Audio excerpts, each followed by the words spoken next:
Hello दोस्तों, नमस्कार। मैं नरेंद्र पाल आप सभी दोस्तों का स्वागत करता हूं आपके अपने YouTube channel target teacher exam study पे। दोस्तों, हम लोग आज बात करेंगे रीट ईवीएस के अंतर्गत। दोस्तों, लेक्चर नंबर 4 है अपने परिवेश के व्यवसाय। दोस्तों, अपने परिवेश में जो व्यवसाय पाए जाते हैं उनका दोस्तों संक्षिप्त वर्णन करते हैं। तो दोस्तों, वीडियो आपके लिए बहुत इंपॉर्टेंट होने वाला है, तो वीडियो शुरू से अंत तक देखिएगा। तो दोस्तों, वीडियो अच्छा लगे लाइक करिए, और चैनल को अभी तक आपने सब्सक्राइब नहीं किया है तो प्लीज़ सब्सक्राइब करिए, साथ में बेल आइकन को प्रेस करिए, जिससे आने वाले वीडियो की नोटिफिकेशन शीघ्र ही मिल सके। और हाँ, अपने दोस्तों को वीडियो शेयर अवश्य करिए। दोस्तों, कपड़े सिलना। दोस्तों, सबसे पहले व्यवसाय की बात करेंगे, कपड़े सिलना। तो दोस्तों, इसके अंतर्गत इसे क्या कहते हैं? कपड़े सिलने वाले व्यवसाय के अंतर्गत जो हमारे कपड़े सिलता है उसे दर्जी कहते हैं। दोस्तों, इसमें क्या होता है, कपड़ों को पहनने के लिए उन्हें अपने हिसाब से सिलना होता है। सिलने के बाद ही कपड़े को पहना जाता है। कपड़े की सिलाई करने को जो करता है उसे क्या कहते हैं? दर्जी कहते हैं। सिलाई करने के अंतर्गत वस्त्रों को शरीर के नाप की डिजाइन के अनुसार काटकर सिलाई की जाती है। नेक्स्ट दोस्तों, इसमें सिलाई करने में इस्तेमाल होने वाले उपकरण कौन कौन से होते हैं तो देख लेते हैं। नंबर 1, इसमें सुइयाँ, धागे, अंगुस्ताना या टोपी नुमा आकार का स्टील का बना उपकरण होता है। दर्जी वस्त्रों की हाथों से सिलाई करते समय इसे अंगुलियों में पहनते हैं। इससे अंगुस्ताना सुई से अंगुलियों की सुरक्षा करता है। दोस्तों, नेक्स्ट है उपकरण, फीता या इंची टेप, और नेक्स्ट है कैंची, टेलर चाक, स्केल। नेक्स्ट है दोस्तों मार्किंग व्हील, डफिंग कागज या बटर पेपर, कटिंग बोर्ड या टेबल, हिप कर्व या हल्का गोलाई हुई लिए हुए लकड़ी का स्केल होता है। इसकी सहायता से गोलाई में कटिंग करने हेतु निशान लगाए जाते हैं। एल स्क्वायर या एल आकार का होता है। दोस्तों, अब बात करते हैं बागवानी। दोस्तों, इसे हार्टिकल्चर भी कहते हैं। बागवानी के अंतर्गत विभिन्न प्रकार के फल, सब्जियां, कंदमूल, फसलें, फूल आदि को क्या किया जाता है दोस्तों? उगाया जाता है। इस कृषि में मृदा को बचाने और उपजाऊ बनाने के लिए यह आवश्यक है कि किसान अधिक से अधिक जैविक खादों का प्रयोग करें। दोस्तों, जिस प्रकार से आजकल हमारे देखा जा रहा है कि विभिन्न प्रकार की बीमारियां जन्म ले रही हैं, तो इनका सीधा सा प्रभाव होता है रासायनिक खादों का। दोस्तों, जो हम लोग फसल में प्रयोग करते हैं, ये हमारे शरीर में खान पान के द्वारा हमारे शरीर में प्रवेश कर जाते हैं। सीधा असर दिखाई पड़ता है, यहाँ से विभिन्न प्रकार की रोगों को जन्म देती हैं। तो दोस्तों, अब समय ऐसा आ गया है कि जैविक खाद का पुनः प्रयोग करें। तो दोस्तों, जैविक खादों का प्रयोग करें तथा रासायनिक खाद के अंतर्गत कौन कौन सी हैं? दोस्तों, पेपर में पूछ लिया जाता है निम्न में से कौन सी रासायनिक खाद है या कौन सी जैविक खाद है, तो इस टाइप का क्वेश्चन बन सकता है। तो रासायनिक खाद के अंतर्गत बात की जाए तो यूरिया, सोडियम फास्फेट, डीएपी का प्रयोग कम से कम किया जाए। दोस्तों, नेक्स्ट है किसान। इसमें किसानों को चाहिए कि वर्मी कंपोस्ट का प्रयोग करें। दोस्तों, वर्मी कंपोस्ट किससे बनता है? तो ये केचुए से तैयार की जाती है। बागवानी करने वाला दोस्तों बागवान कहलाता है। नेक्स्ट दोस्तों, बागवानी संबंधित कुछ महत्वपूर्ण क्रियाएं हैं। तो दोस्तों, इनको करना ही बहुत ही, जो बाग हम लोग लगाते हैं, लगाने से पहले इनको करना आवश्यक हो जाता है। कौन कौन सी क्रियाएं हैं? नंबर 1 है भूमि का चयन करना। दोस्तों, सबसे पहले भूमि का चयन हमें उपयुक्त पौधे के हिसाब से करना चाहिए कि किस मृदा में कौन सी फसल अच्छी उगती है। तो दोस्तों, बागवानी है, सर्वप्रथम यह आवश्यक है कि इस कार्य के लिए इस प्रकार की भूमि का चयन किया जाए जो उर्वरकता एवं सुरक्षा की दृष्टि से उपयुक्त हो। नेक्स्ट दोस्तों, बात करेंगे भूमि का समतलीकरण करना। भूमि को समतल करना जरूरी होता है तथा उससे बागवानी योग्य बनाया जाता है, जिसके अंतर्गत कंकड़, पत्थर व अन्य अनुपयुक्त पदार्थों को दूर करके भूमि को समतल बनाया जाता है। नेक्स्ट दोस्तों है क्यारियां तैयार करना। दोस्तों, क्यारियां तैयार करना, इसमें क्या होता है क्यारियाँ तैयार करने के बाद में भूमि को समतल करने के बाद क्यारियाँ एवं गड्ढों को तैयार किया जाता है, जिसमें फल फूल एवं सब्जियों एवं पौधों एवं बीजों का रोपण किया जाता है। क्यारियाँ उपयुक्त दूरी एवं सीधी पंक्ति में खोदी जाती हैं। तो दोस्तों यहाँ से एक पॉइंट बन जाएगा कि क्यारियाँ उपयुक्त दूरी एवं सीधी पंक्ति में खोदी जाती हैं, जिससे पौधे अच्छी तरह से विकास कर सकें। गड्ढों एवं क्यारियों की गहराई 1.5 फीट। तो दोस्तों एक इम्पॉर्टेंट पॉइंट बन जाता है कि गड्ढों और क्यारियों के बीच की गहराई 1.5 फुट से कम नहीं होना चाहिए। कितनी दोस्तों? 1.5 फुट से कम नहीं होनी चाहिए। तो दोस्तों 1.5 फुट से कम नहीं होनी चाहिए। नेक्स्ट है खाद डालना। क्यारियाँ तैयार करने के बाद मिट्टी में खाद डाली जाती है तथा उपयुक्त उपजाऊ मिट्टी तैयार की जाती है। मिट्टी, बालू, रेत, पेड़ पौधे एवं गोबर का खाद निश्चित अनुपात में मिलाया जाता है। नेक्स्ट दोस्तों क्रिया की जाती है जो पौधों का रोपण किया जाता है। क्यारियाँ तैयार करने के लिए 1 दिन के बाद इन क्यारियों में कलम लगाना, बीज बोना, पौधों का रोपण जैसे कार्य किए जाते हैं। नेक्स्ट है दोस्तों निराई गुड़ाई व खरपतवार। पौधों के साथ जो अवांछनीय पौधे उग जाते हैं। अवांछनीय का मतलब दोस्तों जिन्हें हम लोग नहीं उगाते हैं, जो अपने आप उगते हैं, उन्हें खरपतवार कहते हैं। इन खरपतवार को निराई गुड़ाई करके दूर किया जाता है। नेक्स्ट दोस्तों इसमें है क्योंकि ये पौधों के विकास में बाधा डालते हैं। दोस्तों जो खरपतवार होते हैं ये हमारे जो पोषक तत्व होते हैं इनको नष्ट करते हैं, या ये भी अपने जीवन यापन के लिए यही पोषक तत्व जममृदा से लेते हैं। दोस्तों ये पानी का अवशोषण कर लेते हैं। क्यारियों की निराई का कार्य फावड़ा खुरपी उपकरण के द्वारा होता है। नेक्स्ट दोस्तों जो हमें ध्यान रखने की बातें होती हैं, फसलों को संबंधित रोगों से बचाना। इसमें क्या होता है, पेड़ पौधों को विभिन्न कीटाणु हानि पहुंचाने वाले जिससे कई बार समस्त फसल ही नष्ट हो जाती हैं। इन संभावित खतरों से बचने के लिए वह अच्छी उत्पादकता हेतु विभिन्न दवाइयों का प्रयोग किया जाता है, जिन्हें कीटनाशक कहते हैं। प्रमुख कीटनाशक हैं DDT powder, gammexane powder, Paris green powder, BSC powder. तो दोस्तों ये पाउडर हैं, इनका आप उपयोग कर सकते हैं। नेक्स्ट है लौड़ी या कटाई। दोस्तों इसके अंतर्गत होता है जब फसल अच्छी तरह से पक जाती है तो काटा जाता है, फसल को काट लिया जाता है, जिसे स्थानीय भाषा में लौड़ी कहते हैं। इस कार्य में दराती का प्रयोग करते हैं, लेकिन वर्तमान में इस कार्य हेतु विभिन्न मशीनों, थ्रेसर आदि का प्रयोग भी किया जाने लगा है। नेक्स्ट दोस्तों अब बात करते हैं बागवानी के लिए ध्यान रखने योग्य महत्वपूर्ण बातें। तो दोस्तों बागवानी के लिए हमें महत्वपूर्ण बातों का भी ध्यान रखना पड़ता है। कौन कौन सी हैं? नंबर 1 है अच्छी किस्म के बीज व पौधों का चयन करना चाहिए। नेक्स्ट है पौधों का रोपण करते समय जड़ वाले भाग पर लपेटकर लगाई गई घास को अलग कर देना चाहिए। नेक्स्ट पॉइंट बन जाएगा जो दोस्तों मोस्ट इम्पॉर्टेंट पॉइंट बन जाएगा आपका यहाँ से कि कलमें 9 इंच की दूरी पर लगानी चाहिए। कितनी दूरी पे? 9 इंच की दूरी पे लगाना चाहिए। सब्जियों और बीजों को क्यारियों में लगाने के बाद विभिन्न उत्पन्न पौधों के बीच उचित दूरी रखनी चाहिए। दोस्तों अनावश्यक पौधों को क्या करना चाहिए? काट देना चाहिए, निकाल देना चाहिए।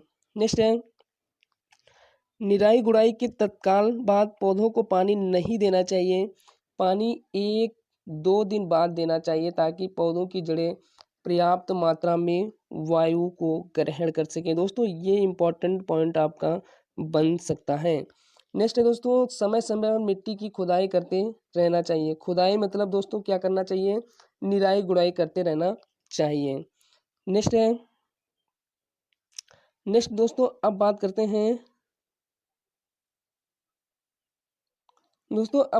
हैं कृषि कार्य। दोस्तों कृषि कार्य फसल उगाने के लिए किसान को अनेक कार्य करने पड़ते हैं। ये कार्य कृषि पद्धति कहलाते हैं। किसान हल, कुदाला, बैलगाड़ी, ट्रैक्टर, कंबाइन, फावड़ा, हंसिया, खुरपी, थ्रेसर आदि कृषि उपकरणों की सहायता से विभिन्न कृषि कार्य संपन्न करता है। नेक्स्ट दोस्तों कौन कौन से मिट्टी तैयार करना, जुताई करना, ये क्या होता है, फसल उगाने से पहले मिट्टी तैयार करना पहला चरण होता है। इसके अंतर्गत दोस्तों कृषि कार्य के अंतर्गत सबसे पहला क्या होता है, मिट्टी तैयार करना या जुताई करना।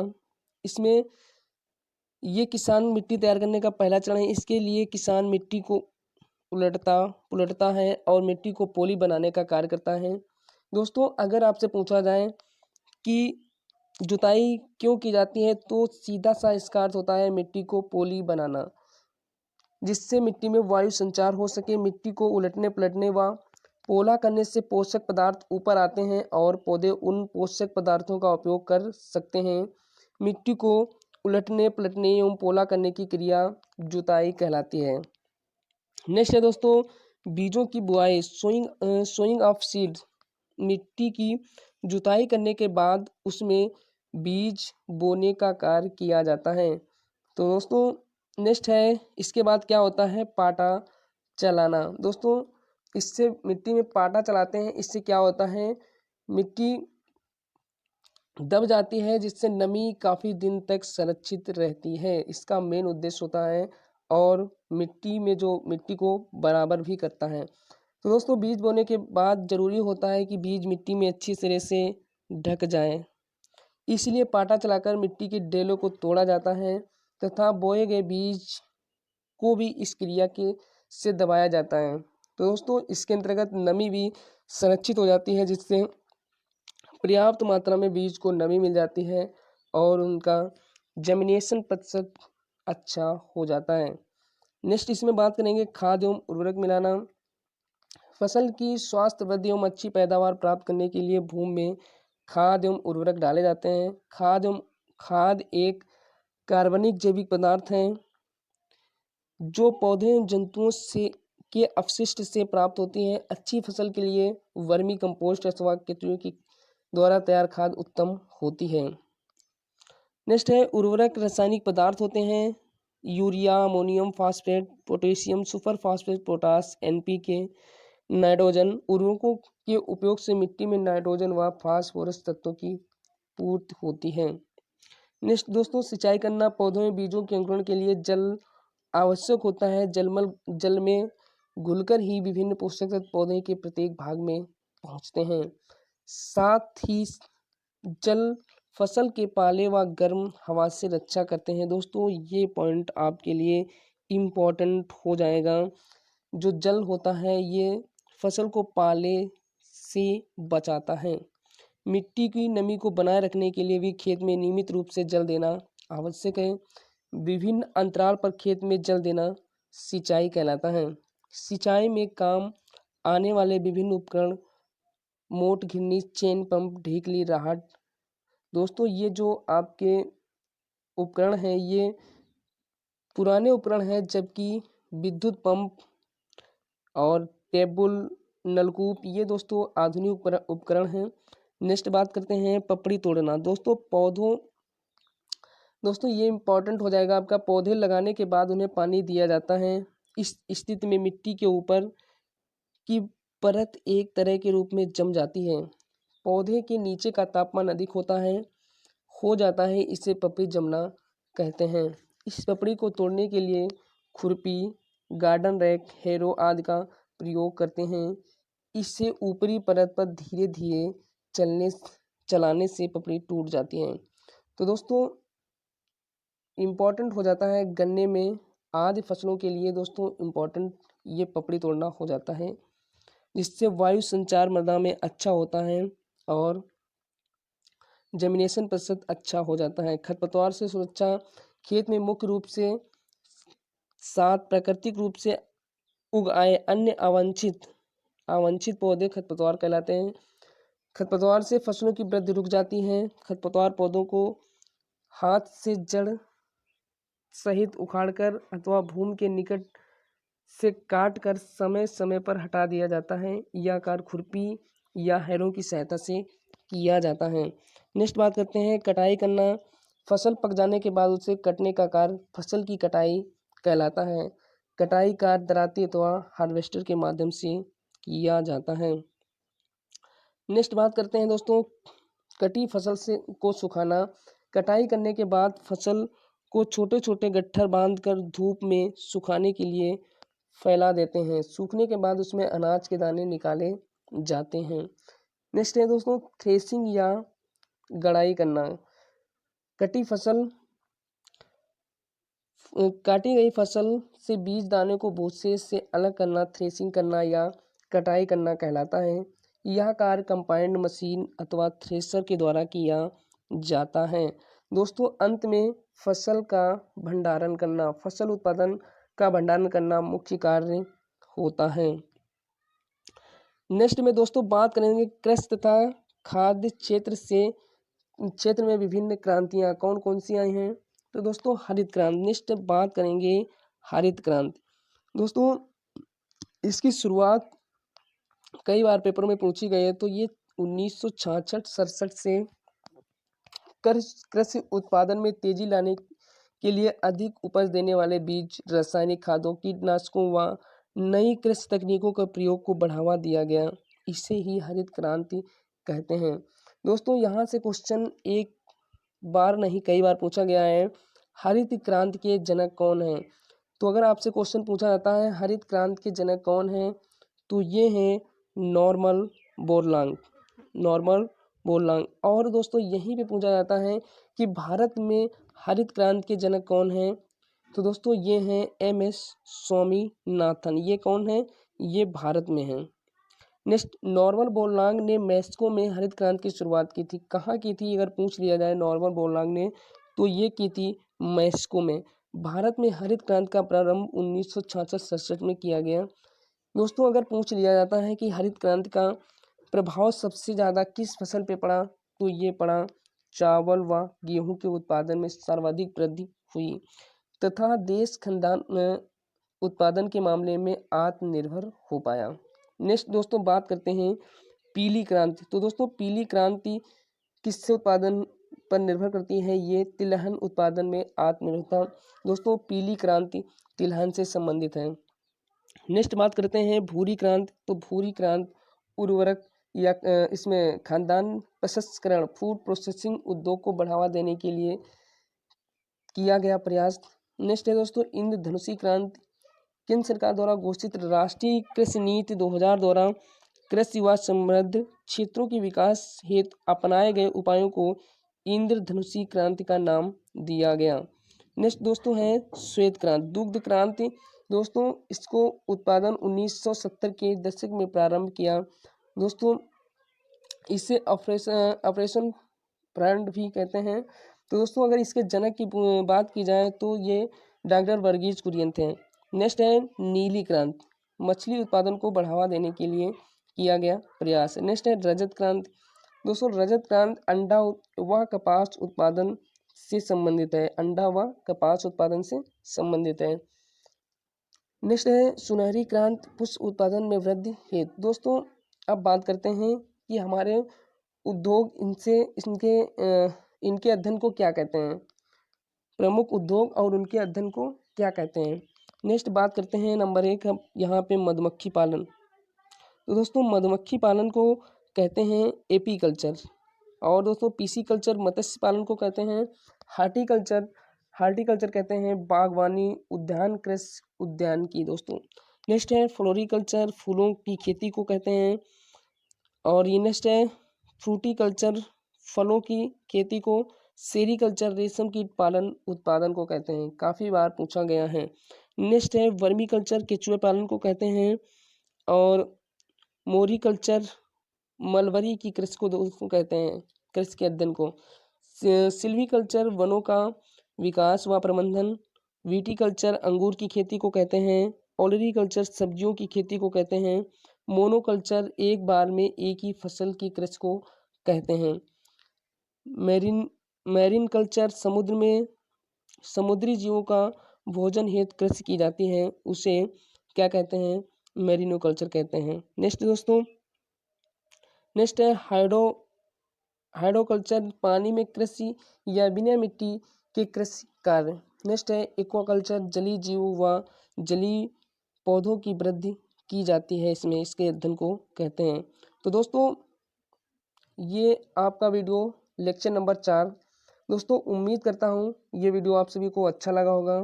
दोस्तों वीडियो अच्छा लगा है लाइक करिए और चैनल को अभी तक आपने सब्सक्राइब नहीं किया है तो सब्सक्राइब करिए, साथ में बेल आइकन को प्रेस करिए और वीडियो अपने दोस्तों को भी शेयर करिए। फिर मिलते हैं नेक्स्ट वीडियो में, तब तक के लिए जय हिंद जय भारत।